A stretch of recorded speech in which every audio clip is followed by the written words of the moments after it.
concentrates. Crumbles, batter, shatter, diamonds. You guys probably all heard the terms. Just give you a little information on 2020. I think 2020 is a pretty good year for us on the cannabis side overall. But on the concentrates, actually went up 40% year to year from 2019 to 2020 on concentrates for markets like Colorado, California, Oregon, and Washington. And not only did the market grew 40% versus the flowers, which I think grew up like 20%, the price actually went up. So that means there's a big demand for this stuff. And I think it's great that you guys are here to sort of learn about this stuff and hopefully make more money. That's what we're here for, right? This is projection by a company out there. In 2026, concentrate is expected to be $8.4 billion business. At the same time, flowers is going to be $8.5 billion. So it's almost 50-50. It's actually very, very close in terms of the market for concentrates versus flower. So you guys are definitely in the right place. Well, what's the advantage? Number one, of course, easy to transport, right? You want a truckload of raw material, or you just kind of want to have a little bit of concentrate that kind of carries a lot easier. Consumer prefers it as well. In addition, it's actually preferred by connoisseurs. You can actually control the different levels of chemicals, CBDs or THCs, and at the same time, there's always different ways to consume it as well. That's why it's also preferred by not just connoisseurs, but also by new people coming into the industry, new users coming into the industry as well. But I'm sure you guys are not here to hear about statistics about concentrates. So we're just switching up a little bit. Murri is probably going to go last. I'm going to introduce Steph, where she's going to talk about solvents first, and then we'll come back to the extraction a little bit later. She's Stephanie Solvents. She's our lab manager.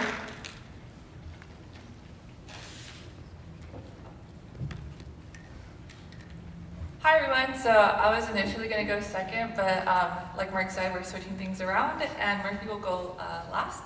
So I'm going to talk about the importance of using high purity solvents and what to look for when selecting them. So to start off with, I'm going to go over a brief outline of the topics I'll be covering today. So I'm going to go over some common extraction methods and solvents. I'm going to go into detail into liquefied petroleum gases and their grades. I'm going to discuss certificate analysis, go into the Butex compounds and tell you what they are and why you should care about them. And after that, I'll wrap it up. So the first one, again, this is not an exhaustive list. There's many more methods, and I know Murphy will cover more in her presentation. But the first one is solvent list, which is more of a separation, but since it's common, I included it here. And that's using something like heat and pressure to get your desired material from the plant. The next common solvent is supercritical fluids, and that would be something like supercritical CO2. The next one is alcohols, something like ethanol extraction, which could also be used for winterization, and supercritical CO2 could also be used for that. And lastly, what I'll be focusing on today are the hydrocarbons. So that is your butane, isobutane, and propane, and you can make a variety of different end products with that. So now I'm going to get into more detail on the hydrocarbons. So I'm going to be referring to the short chain hydrocarbons, which just means between 1 and 5 carbon atoms in the compound, and these are sought out by extractors due to their chemical and physical properties, one of them being that they're non-polar, so you're able to extract all the non-polar compounds you want from the plant and leave the polar ones behind. And once you have your extract, you need to get rid of your solvent, and because they're so low, have a low boiling point, you only use minimal heat to get rid of them, so you're not jeopardizing the terpene or cannabinoid profile of your plant, which are heat sensitive. Okay, so now solvent grades, because they're not all created equal. So here I have an example of HD10 and HD5, and these are for commercial grade propane. So you can see for HD10, that's the lowest grade you could purchase, which is 90% propane and up to 10% propylene. And you don't want propylene, that's used in the manufacturing of plastics. HD5 is the grade above that, with only 5% propylene, and 5% is other, which just means other hydrocarbons. It's not regulated. And here I included I included this because this was often used for open blasting, which is a technique that's not relatively safe, because most of the times the equipment used is not rated for the pressure that the gases exert, and also if it's not done in a well-ventilated area, the LPG will displace air since it's more dense and it can cause an explosion. Now the grades above that are instrument grade, and then there's extraction grade. So you'll notice that they're both 99.5% LPG and above. The difference comes that extraction grade tests for heavier compounds that are not tested for in instrument grade. And the extraction grade is made for extractors. So the gist of this slide is that the less you know about your LPG, the more likely you have contaminants in there, and vice versa. So now I'm going to talk about certificate of analysis, and this is what will tell you what's in your solvent that you purchased. So here I just have a few chromatographs, and on the top one you can see that there's more compounds towards the end, and that's just telling you that compounds with a higher boiling point are being tested for in the gas. Typically when you buy instrument grade, they only test for the lighter hydrocarbons, which is shown in the graph in the bottom. You can see all the peaks relatively earlier coming out. So that information is then condensed into a COA, and this is just a snapshot of one of the ones we provide, and I'll go into more detail towards the end. So what I wanted to highlight here was the difference between extraction grade and instrument grade, since they're both 99.5%.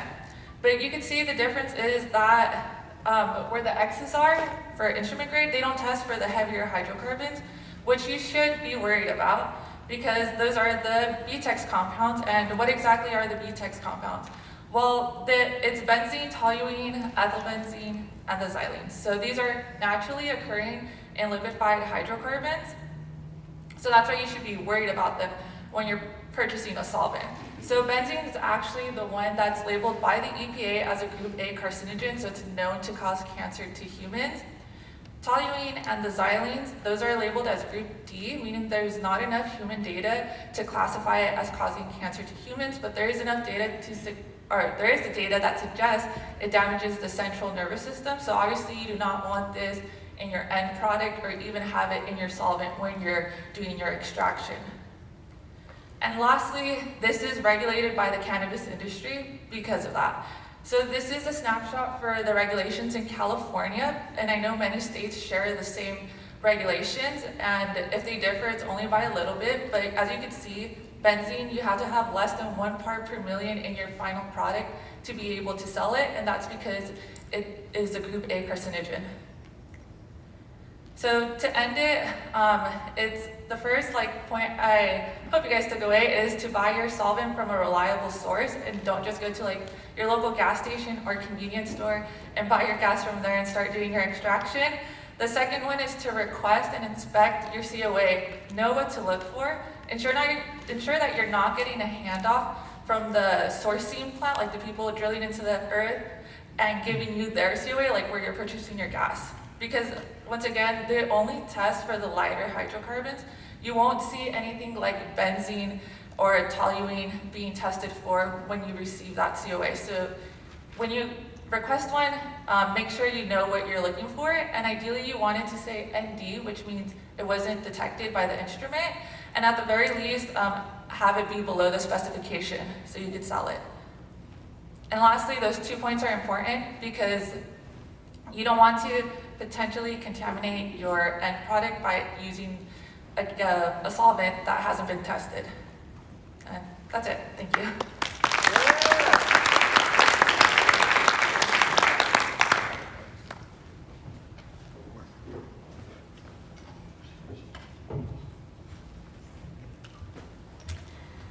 Hi everybody, my name is Murri, and I work at a company based in Columbus, Ohio called Worthington Industries. Really excited to be here in Oklahoma City for CannaCon, so very excited to see how the next couple days go. So a group of us at Worthington Industries have been working with High Precision to provide that clean cylinder portion of High Precision's clean solvent package to extraction labs. I'm going to talk a little bit more about the tank. That cylinder that sits outside, oftentimes in a cage outside of an extraction lab.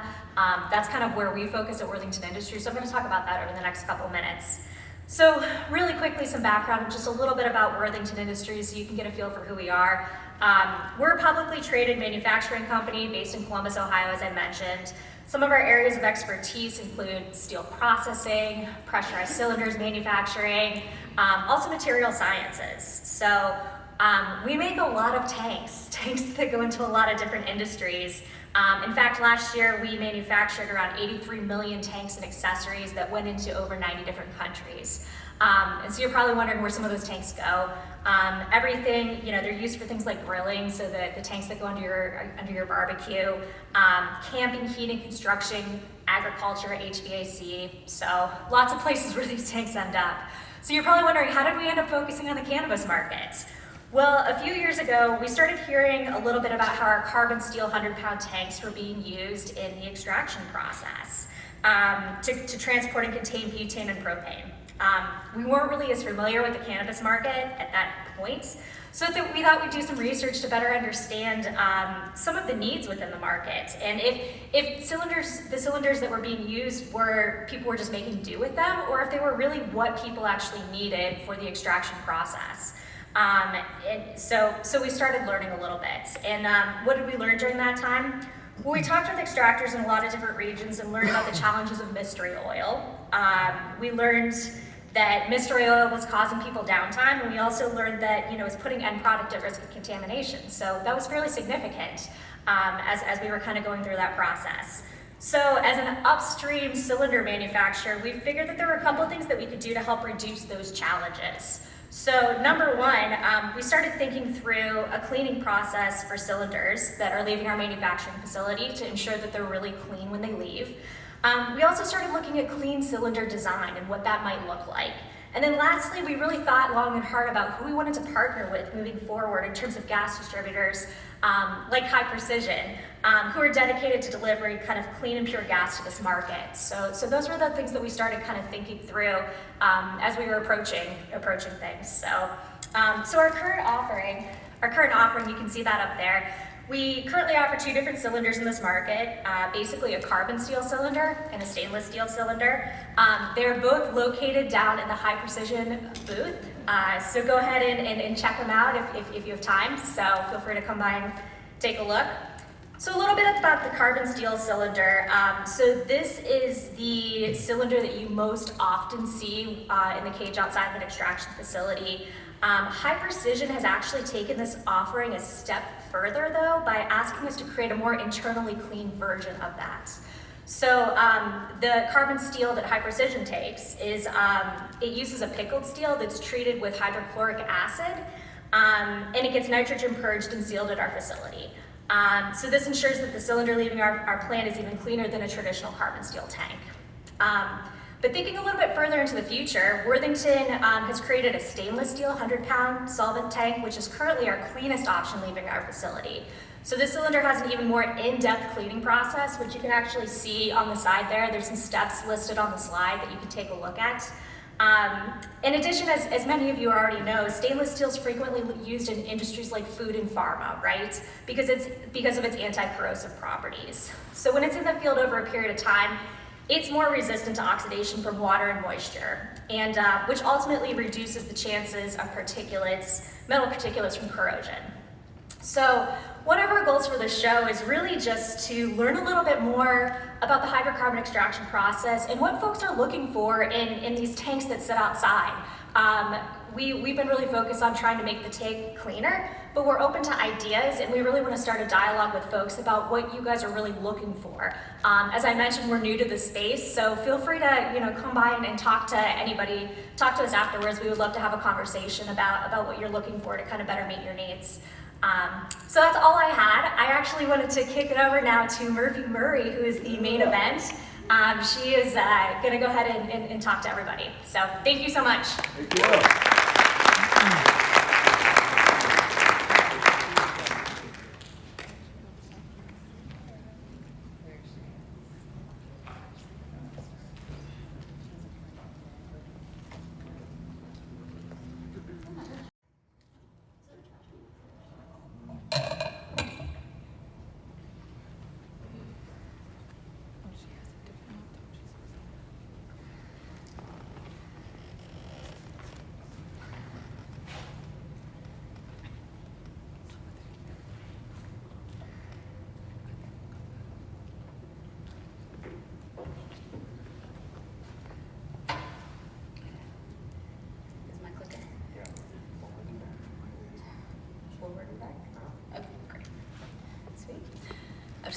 or you guys, or I'll talk to you for too long.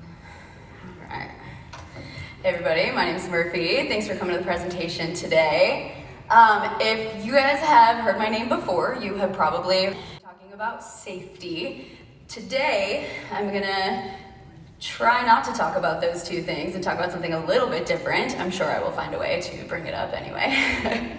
But today, in line with the other presenters, I'm gonna talk to you guys a little bit about solvent selection, and also a little bit out of the norm, I'm gonna talk to you about other methods of extraction, which is where the solvent selection process really starts, is looking at the complete overview. Usually when I'm meeting with clients, we're talking about equipment, which means that solvent selection has already been made.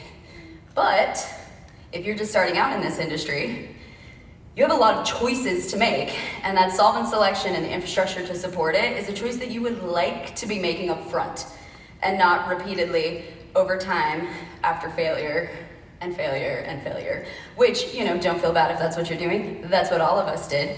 Those are the credentials that it takes to speak at CannaCon in 2021, is that we have all done this for decades poorly and are just now getting to be a little bit better. So to start this off, I want to talk to you guys a little bit about the basis, which is, what is hash?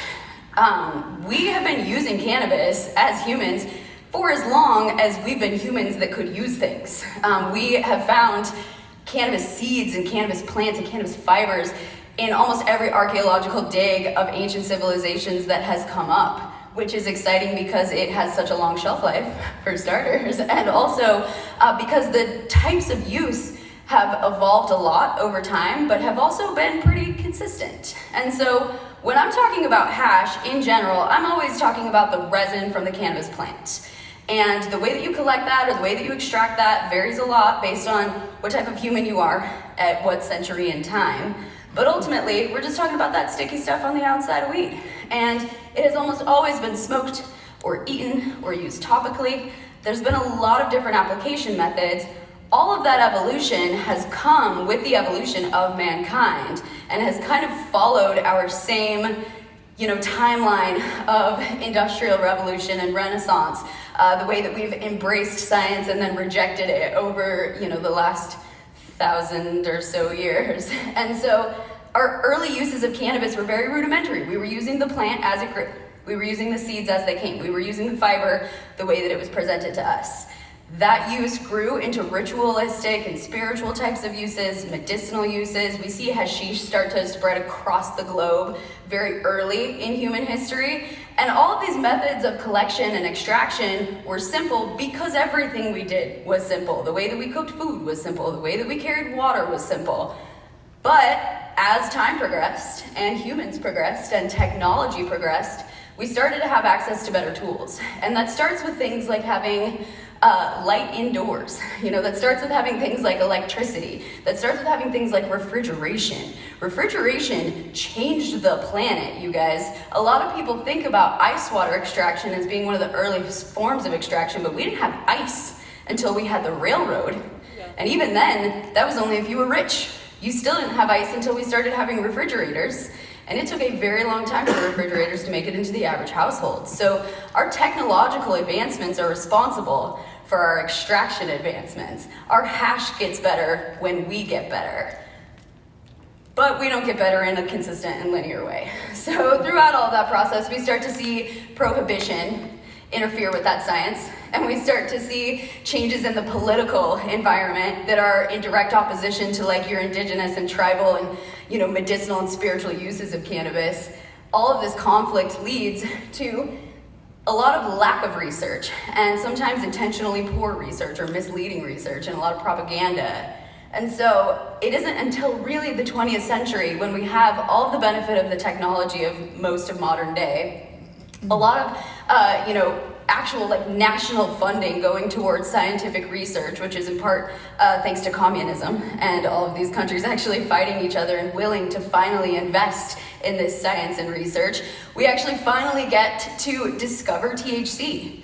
And, frankly, giving Israel its sovereignty allowed them to be one of the only countries in the world that was willing to research cannabis scientifically when the rest of us were worried about keeping the hippies under control. So discovering cannabinoids is pretty recent news, which is insane considering that in 500 BC, we knew everything that we know today, for the most part, about cannabis, with the exception of the names of these molecules. After we start to identify them, we can start to explain them, and now we're not talking about cannabis sativa anymore. Now we're starting to talk about the chemical structure, and it's still very cannabinoid heavy, because that's the psychoactive stuff, that's the scary stuff that worries all of the governments.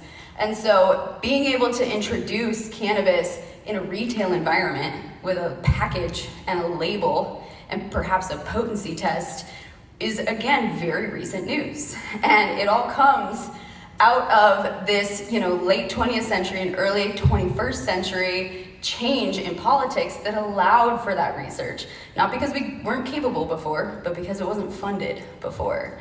And so in being able to start introducing this regulated product, we have another conflict, which is the way we produce all of our other foods and pharmaceuticals versus the way that we have for the previous 10,000 years, just mushed up cannabis and handed it around however was easiest at the time.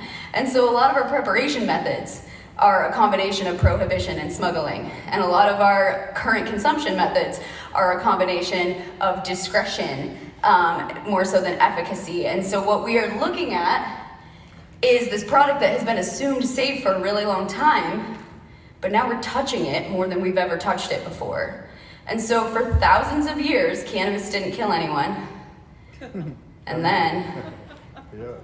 then in 2019, we ruined that, you guys. In 2019, we had all of the technological advancements of the modern age, and we had all of the research, and we've identified new cannabinoids, one per year, every year, since 1970, and yet we are still killing people with unknown causes, and that's because we are involved. The cannabis might be safe, but now we're in the mix. And so we lost 33 people in 2019 to vaping-related illnesses.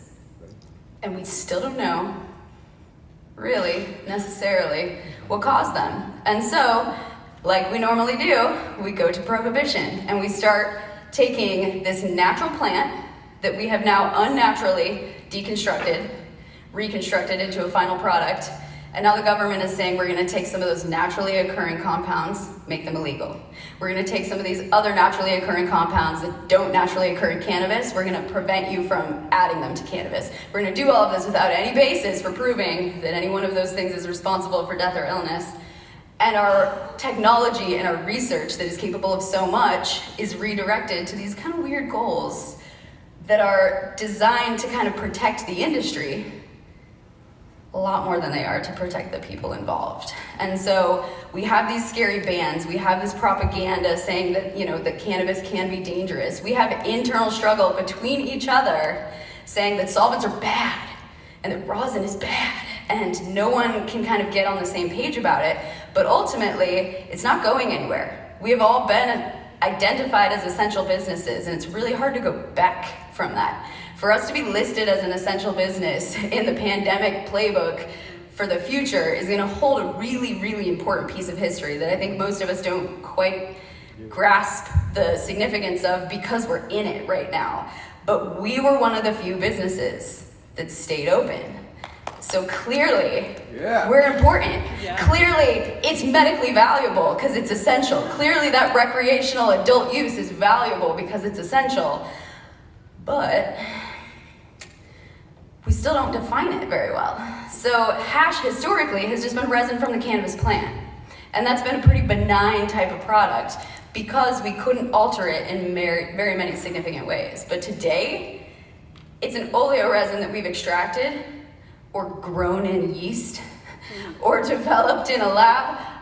It's something that we have 400 different ways to access and 400,000 different ways to manipulate, and just as many more names to market it under, and exactly the same information that we kind of started the slideshow with, other than the names for these cannabinoids, which are mostly hard to pronounce, so we're still dealing with, with the abbreviations. So our hash today is a complicated product that we're responsible for. However, because we don't have a lot of information about the other compounds, our responsibility and our accountability is really limited to our method. And that's where a lot of our internal conflict comes from. So I just want to take a moment to remind all of you that our number one goal is to prove to the world that we are capable of doing it safely. And so the most important thing you can do is to support everyone around you in this industry and encourage them to do it safely, instead of calling them out as being unsafe, because that is just going to get you lumped into the pile. We are all hash, all of us. And if your neighbor makes terrible hash and you make great hash, you do not make enough of it to shadow them and delete that part from history. If 33 people died this year from vape-related illnesses, we won't get to have vapes anymore. And if we can't sell vapes anymore, all of you know that we can't afford this CannaCon ticket anymore. Like, we all need this industry to survive, but we need it to survive safely. And so that's why we're going to talk about all these different solvents and methods. It's my firm belief that there is no such thing as a best method. And I believe that in part because science is a pursuit of failure. So whatever we do today, probably wrong, probably find that out in the future at some point. And whatever we're doing today can definitely be improved upon. Most of us know where our shortcomings are and don't have the tools or resources to resolve them. And so being able to address it with your solvent selection before you start coming up with the logos for your candy bars, really important part of the step, you guys. So when we're getting into the extraction, we have a lot of different solvents to choose from. I'm going to talk about some of the most common ones. But then from that extraction, we have a lot of different methods of purification.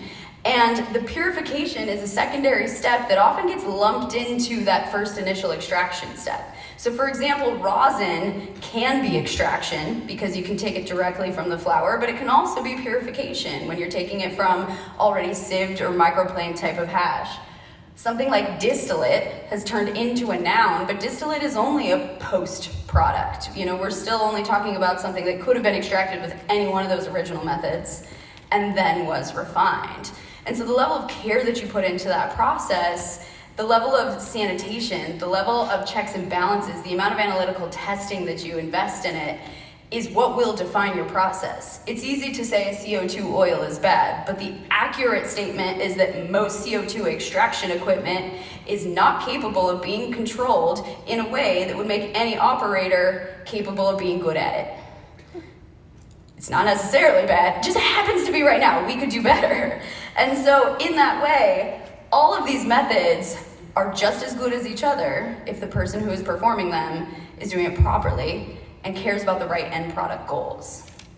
So I'm gonna start with ice and water, in part because it's one of the ones that people overlook the most. When I stand up here and say I'm gonna talk about solvent selection, ice and water is absolutely a part of your solvent selection question. And when I'm talking about solvent selection and infrastructure, what I'm talking about is how to develop a lab that's built around keeping that solvent clean and safe, keeping those people clean and safe, keeping your product clean and safe. And this is where ice water and rosin really catch the most criticism and often deserve it. Because ice water and rosin, having the most limited amount of upfront infrastructure, tend to get thrown into any old garden closet and performed off of any old surface, and we don't always necessarily give them the attention and sanitation that they deserve. But there are just as many risks involved with doing an ice water or rosin type of extraction when you're dealing with cannabis. And it really does start with that initial kind of solvent combination. So while it is the lowest barrier to entry in terms of equipment that you need to purchase, it does have some of the highest sanitation requirements, because one benefit we have with organic solvents is that they are inherently sterile, and water is inherently not. And so, while we have low risk because of the non-volatility of these solvents and the non-toxicity of these solvents, we do still need to be able to create a cold room and keep it cold. We do still need to be able to have the ability to sanitize things. It took about 8 years for Colorado to finally ban the use of the plastic dorm washers for bubble hash production, even though the very earliest online forums from 8 years before that were calling out those plastic washers for growing mold in the drain hoses. We all knew it was happening, and we just made fun of each other for it and waited for the government to come and tell us to stop. And that is lazy, and we can do better. And it starts with caring about that equipment. Just because you don't have to build out a C1D1 booth doesn't mean you don't have to put up some kind of like FRP on the wall. Like make an effort to, have a wash down. Maybe, buy a mop before you buy your product. Keep the paper towels stocked, the simplest things. The obstacles that you run into with ice, water, and rosin are really consistent with most of the obstacles you run into with the other methods of extraction in terms of material quality, but because you don't have the flexibility of an organic solvent, you do have to rely on having high quality input material. And that is really important with ice, water, and rosin in ways that it's less important with something like butane and propane, because mold and yeast will survive your extraction process when we're dealing with this. So your ability to sanitize is more important than ever. Furthermore, the quality of your water matters so much. You can have heavy metal free, pesticide free, no-till, super vegan, most organic weed in the world, and then if you use that city water supply on your ice maker, you will introduce lead and arsenic to your final product. And so in that way, you have to control 100% of that process. You have to think about that solvent selection up front. If I'm just using ice and water, where are the opportunities for contamination to occur, and what am I doing to prevent them? The easiest thing you can do to prevent it is install an RO. And then you're gonna find out that RO takes a long time, and so you're gonna wanna get some storage tanks. And you're gonna wanna make sure that those are appropriate for the water that you're using. You're gonna wanna make sure that you don't have plastic folding tables that are porous and can't actually be washed. We're not drying our hash on cardboard or pizza boxes or paper plates anymore. You have to use a freeze dryer, and you have to take care of the pump that supports that freeze dryer. And you know what? You're gonna want 2 pumps, because sometimes that first one goes out. You're gonna run into these infrastructure issues that are exactly the same for all of us. It's easy to think that ice, water, and rosin don't have the same kind of demands that these organic solvents have, but they do. They just show up in slightly different areas. And the lack of post-production that comes with this final product can often be confused with the way that we assumed our hashish of the early days of human history was safe. It was only as safe as the person providing it to you. And the person providing it to you is 4 or 5 hand changes away in this legal market. And so your ability to produce a shelf-stable product is really important. Most of us are not doing those kind of sustainability tests, but you can absolutely measure the shelf stability of all of your products, and Bubble Hash is a really good candidate to get started on that. The next one I'm going to talk to you guys about is the CO2 extraction process. CO2 is one of the most common industrial extraction processes when we're talking about botanical products, when we're talking about flavors and fragrances. And the reason for that is that it's a very flexible solvent. So the fact that we can control the solvency of CO2 by influencing the temperature and pressure sounds great. And when you're buying that equipment from a CO2 manufacturer, they're going to talk to you about how great it is to be able to target and isolate terpenes and wash them off of the material and get your cannabinoids after that. And they're not going to tell you how hard that is to do if you don't have the infrastructure to support it, and equipment that is actually capable of measuring that temperature and pressure inside the system at every point and change within that system so that you can actually control it. And so some of the greatest advantages of CO2 are also our disadvantages, because that comes with having equipment that can support it.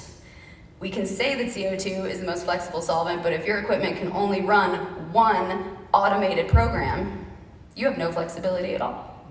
And in that way, an automated program might give you the impression that you don't have to have highly skilled and highly trained operators, but if you want to take advantage of flexibility, that's what you need. You need highly trained operators, you need people with skills, you need people who know how to run more than one program, and maybe interfere with that automation in order to adjust it on a batch by batch case. And so in that way, the benefits of CO2 are really up against it for the infrastructure that we support it with. Some of the downsides that come with CO2 are the most significant ones when we look at the infrastructure, because all CO2 processes require mechanical pumps to compress that liquid again. And so when we're dealing with these mechanical pumps, we deal with a lot of infrastructure issues that come from maintenance and also come from our contamination. And so recovering your solvent is often perceived as a money-saving program. We recover that solvent so we can use it again. But it was only clean the day you bought it. Maybe, if you got a COA that was verified by someone who was testing for everything. If you didn't, you're starting with a baseline of a question mark, and if you did, you have to know that the second you've opened that tank, that percentage point of purity is going down. And as soon as you expose it to your material, that purity is going down.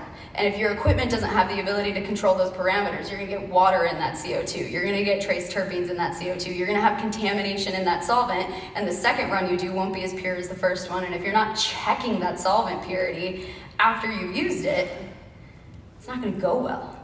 With something like ice water, we don't try to reuse that water right out of the washer and into another set of bags because we can see the impurity in the color of that water. The fact that your CO2 is in those tanks is a disservice to you because you can't see it, so you're all just gonna have to trust me right now, is gross. It's real dirty in there. And so being able to replace your solvent, having extra storage tanks so that you can move bad solvent out to be cleaned and addressed later and move clean solvent in so that every single batch stays clean is so important. And that's an infrastructure question more so than a method question because it's really just an issue of having more tanks. It's an issue of having the budget built in to know that you have to be able to replace that solvent and that recovering it doesn't necessarily mean recycling it. And if recycling it is important to you, you're probably going to want to dedicate different equipment to that so that you can keep producing every single day. So CO2 has a lot of advantages, but it also has a lot of risks. Obviously, it's a high pressure process, and so there's a lot of opportunity for operators to get in the way of that and for something to go wrong. But really, that initial sanitation is so important because if you can do a good extraction with CO2, you can skip a lot of the post-production that is also very problematic. Most CO2 products are going to require winterization with ethanol, which means that using the non-flammable solvent that's easy to evaporate out of your product on the first hand is completely negated. And now we've got ethanol and water and all of those other issues to deal with again. And so starting with clean gas is the biggest favor you can do yourself if you're operating with CO2. The next favor you can do for yourself is to really think about what product you want to make. Because a lot of CO2 systems rely on recirculation in order to get your full extraction yield, and that can be very slow, and that can be very tedious. And if your ideal final product is just pure cannabinoids, there might be a better way. So thinking about what you want to make and how you want to make it, and if you're in a position to store more solvent, buy more equipment, clean that solvent, replace it, all of those factors are extremely important to this type of process. A lot of times CO2 is looked at as easy to implement because the room doesn't require as much control, but inside the system requires more control than most of these other methods because it's all about that solvent. And so controlling that solvent purity is step number one. Now, my favorite method of extraction, butane and propane, is a really important one to talk about when we talk about solvents because there are so many different grades of them. And this is true for CO2 as well, but because it's a more standardized extraction solvent, the people who are selling it for extraction tend to know a little bit more about what's expected in those cylinders. When it comes to butane and propane, we're relying on someone like Stephanie and someone like High Precision Gas to have found out from us after the fact that the same instrument grade that we've asked for is not actually what we wanted. And so in that way, it's easy to pay attention to the solvent purity with butane and propane because we address that right from the start as being a significant factor. We know we want it to be that 99% because we see the alternative being marketed at the gas station and the grocery store. However, that value extends all the way into the infrastructure of the lab as well because using that high purity solvent, even though it is combustible and there are a lot of significant risks, it does give us a huge advantage over some other hydrocarbon solvents that do require distillation to remove completely. We have this very low boiling point with butane and propane, which makes it a favorable solvent for things like terpenes. It's obviously already an organic solvent, so it's great for extracting our cannabinoids. It's a hydrophilic solvent, so we're not dealing with the same water issues. And if we're dealing with things like propane, they have a low solvency for some of these heavier fats. And so it's a huge shortcut to get right to the stuff that we want if we build the infrastructure to support it. And I think one of the most significant features of butane and propane that is so important to point out is that butane and propane are one of the only extraction solvents that you can use with fresh frozen material, outside of the ice water and rosin, of course. So being able to avoid drying your material or decarboxylating your material up front gives you a huge advantage when you're looking at that final post-processing, because you can skip the last 2 months of the cultivation experience. Imagine growing weed and then getting paid for that weed the day you harvest. Not 3 weeks later after you've hung it, dried it, and trimmed it as fast as you could. Not a month and a half later because you hung it, dried it, trimmed it, and then cured it like you should. The day that you harvest, you could be getting paid, and you could skip all of that hang space, and you could be vegging where you were trimming, and you could be moving on with your cultivation life. But all of that is only valuable to you if the fresh frozen products that we are extracting make good products on the output, and that starts with the infrastructure to support it. So when we're dealing with butane and propane, we always see that huge price tag of the C1D1 room. Safety is non-negotiable, so I shouldn't have to explain why it's important to protect yourself from explosions, but if you don't want to protect yourself from explosions, it is still non-negotiable to protect the rest of us. For me, I can't walk past your lab if it's unsafe, because the headline, if I happen to be on the street at the time when your lab blows, will just ruin my reputation, you guys. We all have to be in this together and not be exposing each other. It's easy for us to cannibalize when a lab blows up and say, see, they were doing it wrong. Are you doing it right? Are you sure that you can throw stones? We all have to build an infrastructure to support that, and that comes from all of us agreeing that a C1D1 environment's important. All of us agreeing that sanitation and firewalls are important. If you have neighbors in your building, they deserve to be safe when they go to work, and that's your responsibility now. So the infrastructure to keep that solvent under control, really important, and usually required for your licensing. And so it's something that we kind of don't think a whole lot about. We just buy the prepackaged booth that we're sold and put it into play. But the way that you implement that booth and the way that you build your infrastructure around it is really important. If you're using these mobile booths that are outside and you've got to drag heavy tanks from outside to refill your solvent system, you're creating an infrastructure nightmare for yourself. I've seen labs that are on the second floor of buildings and they have to carry their tanks upstairs, which sounds awful. That's an infrastructure problem right at the top of my list. A lot of times people put these extraction rooms in inaccessible areas. They don't think about the rest of their process and how it will impact it downstream. In the same way that a lot of growers don't think about how much space they're gonna need to dry their cannabis, a lot of times, a lot of extractors, especially when we're dealing with the high volume throughput of something like butane and propane or ethanol, they don't think about where they're gonna put all that weed after they've extracted it. We all have garbage problems. And so the infrastructure to support it is super important. And just like with CO2, recovering the gas is a function of the equipment, but recycling the gas should only be done based on your ability to prove that that gas is clean again, because it is only 99.5 when you bought it. And then if you introduce any kind of aromatics from your material, any kind of oxygen from your system, any kind of lubricants or oils from your pumps and equipment, you're contaminating that gas. It's only as clean as you started, and the types of contaminants that are in that gas are the more scary ones, you guys. Water is gross, but some of these other issues are a lot more important for us to pay attention to. And so while we do get to avoid some of the issues like mold and yeast, which aren't gonna survive a butane and propane extraction, that doesn't mean that you're protected physically in that room from the mold and yeast when you're handling that material. That doesn't mean that the next batch you run is protected from the mold residue inside of that system.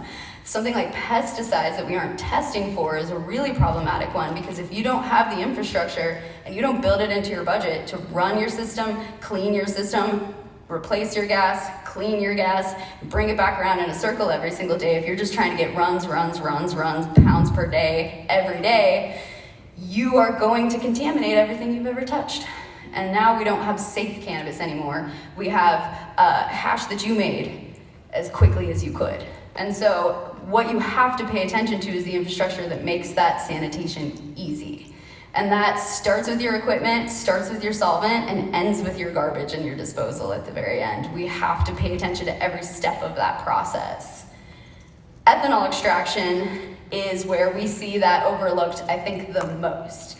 And that's in part because ethanol extraction is an industrial standard as well. And so we see ethanol extraction in a lot of food-based extraction methods. things like flavorings, food colorings, stuff that is widely manufactured, very large scale. We also see it, of course, in the ethanol manufacturing world. And so what's convenient about that is that we have large equipment that is already made and accessible that you can just go buy. However, it doesn't mean it's appropriate for you in your process, it just means that it already exists. And that's where these expos used to be a really problematic place, because we'd see equipment coming from manufacturers that don't know about cannabis but do know about ethanol. And so they're gonna sell you equipment that is compatible for ethanol, and they're not gonna think about the fact that it's not compatible with your terpenes, because what they were using it for didn't have terpenes, because they were putting corn in it. And so for those types of applications, we have to pay attention to that solvent choice and then match it all the way down the line, because no matter what method of extraction you're choosing, you need chemical compatibility with your oil, with your hash. And terpenes are compatible with almost nothing, so we've got an uphill battle to fight. Now, ethanol extraction is also often looked at as a lower barrier to entry because you don't have the same C1D1 type of build out. However, if you're operating at scale, you do need spill containment, you do need fire suppression, you do need a lot of the same things that you would need for combustible environments, and you should still take all of the same type of precautions, especially for sanitation, that you would with any other method of manufacturing goods for consumption. And so while we can get a lot done in a small amount of space with pretty simple equipment, it does offer some significant disadvantages that are worth keeping in mind. One of the obvious ones is that it's flammable. One of the less obvious ones is that storing the solvent, cooling the solvent, recovering the solvent, and then ideally cleaning and truly recycling that solvent is an entire extraction process of its own, completely separate from that initial throughput. And so what you'll often hear when you're buying extraction equipment is how many pounds it can extract a day. But they're just talking about weed in and weed back out. Now you have buckets of stuff. Now you have this giant amount of solvent that's sitting on hand. And so with something like butane and propane, where you can recover it as fast as you can extract with it, you can rotate the same solvent in and out. With something like CO2, you can't even open that system till it's done, so that same solvent is recirculating through that system the entire time. But with ethanol, you actually have to have all these holding tanks, all these storage tanks, and you have to have a lot of redundancy in your ethanol extraction system to support the massive amount of post-production that's required to clean that ethanol and the product at the very end. And so that isn't a disadvantage unless you didn't plan it and already bought a centrifuge. And so, in that way, you've got to think about scaling it and the infrastructure that supports it. I see a lot of people trying to chill giant tanks outdoors. It's the wrong choice. What you've got to think about is how you want to perform that process in a way that meets the extraction demands, the processing demands, and also the sanitation demands of the final product that you're producing. You don't have to go to distillation after using ethanol. It's just that we all do such a lazy job of that initial extraction and post-production that you pretty much have to go to distillation to finish that ethanol product. And this is a real important issue for things like pesticides and mold, because when you're dealing with ethanol, you're dealing with all the solvency of ethanol. It's very good at dissolving things. And as an azeotrope, if you don't clean that ethanol immediately and you don't run it in clean equipment with dried material, now you have the added solubility of all of the water, which means that you're going to extract all of the stuff that was ever sprayed on that plant. And so you end up with a lot of contamination issues in your ethanol. And where you source it from matters a lot. And a lot of people address that by just buying cheaper ethanol, buying the denatured ethanol, and creating more problems that don't show up until that final post-processing at the very end. Don't just buy denatured ethanol because ethanol is expensive. Be better at ethanol so that you don't have to do as much cleanup at the very end. Choosing that solvent means choosing the infrastructure to be good at it. You know, you don't bring a Mazda to the racetrack stock as it comes. You've got to prepare to be able to actually compete in that race. And so while we're dealing with all that additional post-processing, you've also got to think about what that final product is that you want to make. And this is where a lot of people get into ethanol extraction without a clear goal, because they're at a separate stage of the process. That's why we see it so much in hemp, because you see a farmer saying, I can make crude, and they don't know what they want to make next. If you just stop decarbing your crude, we could do so much with it, you guys. But Because we don't always have a lot of control over our extraction process, our crude oil tends to be, in our minds, this black and brown, terrible product. And so when you're thinking about crude oil, what I want you guys to keep in mind is that it is crude unless you've done more refinement to it. If we're talking about oil out of your extractor, that first step, no matter how good it looks, that's crude oil. And so out of my butane and propane extractor, if I just pour it into a jar and that's the end of it, that's crude oil still. Your crude oil could be 95% pure cannabinoid content, or your crude oil could be 60% pure and 40% totally unknown. But what you do in that initial extraction process is what's going to determine that. And the best way to make a good final product is to only make good crude. And definitely don't excuse bad crude as food grade. Food grade should be our cleanest crude. But every single one of those initial extraction methods can give you a quality crude product. Then from there, you can start refining it. And so every single one of those initial extraction methods can give you a product that can be distilled to higher purity. Every single one of those initial extraction methods can give you an isolated cannabinoid that can be sold as it is in its isolated form. You can get to isolate from bubble hash and rosin. You just have to be very good at bubble hash and rosin. And the same is true with your CO2, and the same is true with your ethanol. All of these extraction methods are as good as each other if you are good at your job and your lab is built to support those methods. So what is the best is really a question that we all have to decide. And we do that through analytical testing. It's really easy to get angry at the analytical labs when they don't give us the results we want. But that's because we have not used analytical data in most of our analysis of cannabis. As an industry, we exist in the realm of qualitative. So we exist in the realm of describing high purity butane and propane extracted products as shattery or crumbly or battery, which are just like physical adjectives of what it looks like, which is what I could have figured out on my own. So that qualitative information about what it looks like and how we experience it is only valuable if we pair it with the quantitative. And the quantitative data is how we really improve upon that process. And that quantitative data needs to come not just from your final products, but also from your gas. Also from testing the sanitation in your rooms, testing the cleanliness of your water, testing the, how about checking the filters on your air conditioning system? Every single step of building your extraction lab and building your extraction equipment should be dedicated back to some method of objective math. If you can't put a number on it, then you haven't measured it. And that's the most important part of selecting your solvent, is that it's not a choice you make without data. It's a choice you make based on data.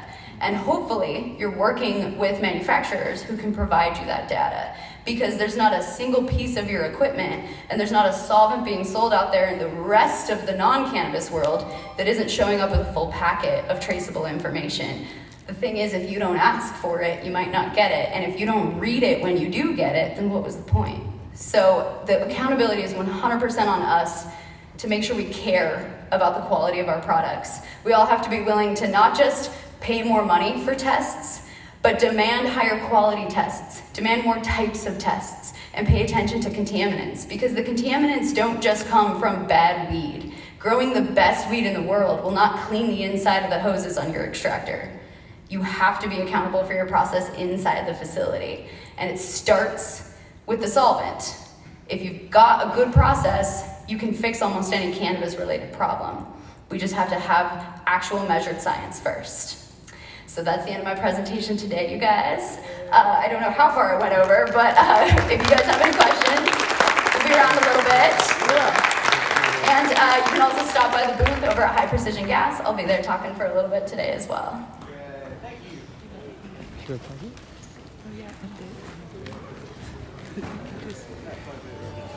Oh, save it, save it. Oh, yeah, I know.